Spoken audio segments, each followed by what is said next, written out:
Hi, it's Paul and Ash from ESPC. We're here today to talk to you about our house price report for the last quarter, which covers November through to January. Absolutely, and we're in Stockbridge, and Stockbridge saw a growth last year of 7.4% for the overall year. However, let's dive into the house price report.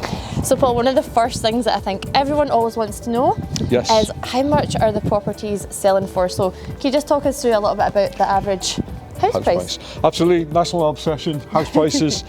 So we saw a growth in the house prices for that period year on year by 5.6%. The average house value now sits at £284,614. What we also saw in that quarter was that general activity had calmed down a little bit. We saw sales down 15.7% on 2022, and we also saw listings down 4.1%. Again, what we're starting to see now is the market returning to what we would say is more normalised levels, pre-pandemic levels in 2019. So Paul, we've been speaking to a lot of our solicitor estate agents who are still extremely busy. They're getting in a lot of great offers, which is fantastic, and they're still seeing really strong buyer and seller interest. How does that translate into the stats? You're absolutely right. One of the metrics that we look at is speed of sale. So the time it takes to sell a property is now at 19 days. 2 days quieter than last year, but still really busy. Really brisk. Definitely. The other thing that we look at is what percentage of properties achieved their overall home report value. And 84.9% of properties have achieved a home report value or higher. So again, sign of a pretty strong market, really.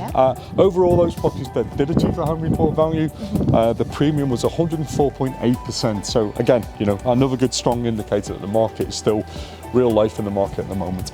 Definitely. And what we've just had is an announcement today, which is from the Bank of England. So they're increasing their base rate to 4%. And we were talking a little bit more there about a more, balanced market this year. Could you kind of summarise that for us? What do you think? Yeah, I do. So I think overall what we've seen in the last quarter is that we've seen a rise in house prices, we've seen a premium still being paid, and we're seeing properties selling quickly. I think what we will see as the year rolls out is that we'll see a return to a more normalised level, a balance between enough buyers and enough sellers. And I think that's a good thing overall for the marketplace. We believe that's the sort of market that I think, everyone gets a fair chance. There's lots more choice out there, and I think that's a really good thing. So there'll be a lot more choice for buyers, hopefully. And we actually have exclusive properties on ESPC.com that are 72 hours before they go on any other portals, which is great if you're looking to purchase your house, isn't it? If you're serious about buying, it's the place to look for your property. Equally, our ESPC solicitor estate agents, when they're thinking about selling your home, they do a lot of market research before they come to see you, and they have access to data which isn't available anywhere else for a good few months, so they'll know exactly what properties are selling for and be able to use that when they talk to you about their overall value of your own home. So if you're looking to buy or you're looking to sell, please visit us at ESPC.com.